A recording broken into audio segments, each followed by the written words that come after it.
एक बार एक छोटा बच्चा स्कूल से दौड़ता हुआ आया और सीधा अपनी माँ के पास गया।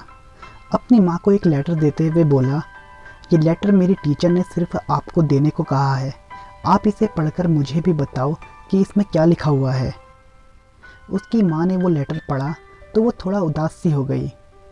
अपनी माँ को उदास देख उस बच्चे ने पूछा, माँ उस पर क्या लिखा हुआ है।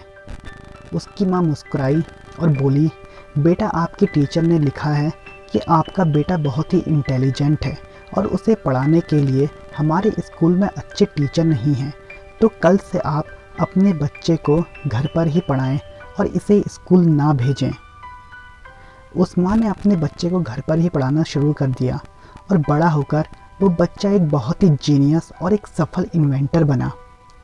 एक दिन उस लड़के को अपने पुराने सामान में उस टीचर का दिया हुआ लेटर मिला।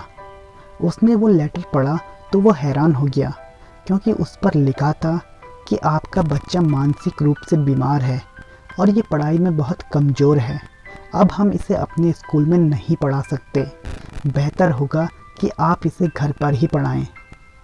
उस बच्चे की आंखों में आंसू आ गए और वो ये सोचने लगा कि किस तरह उसकी माँ की बातों ने, उसकी माँ के शब्दों ने उसकी ज़िंदगी को बदल दिया। दोस्तों, ये सच्ची कहानी है थॉमस अल्वा एडिसन की, जिन्होंने 1000 बार फेल होने के बावजूद भी लाइट बल्ब का आविष्कार किया। एडिसन ने लाइट बल्ब के अलावा और भी बहुत से आविष्कार किए, जिनकी वजह से वे अपने टाइम के सबसे सफल इन्वेंटर बने।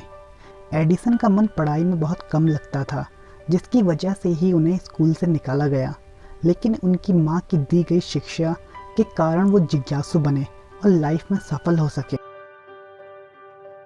ये छोटी सी कहानी हमें ये बात सिखाती है कि लोगों द्वारा कही गई बातों में बहुत पावर होती है। जिस तरह ये किसी का हौसला बना सकती हैं, उसी तरह ये किसी का हौसला तोड़ भी सकती हैं।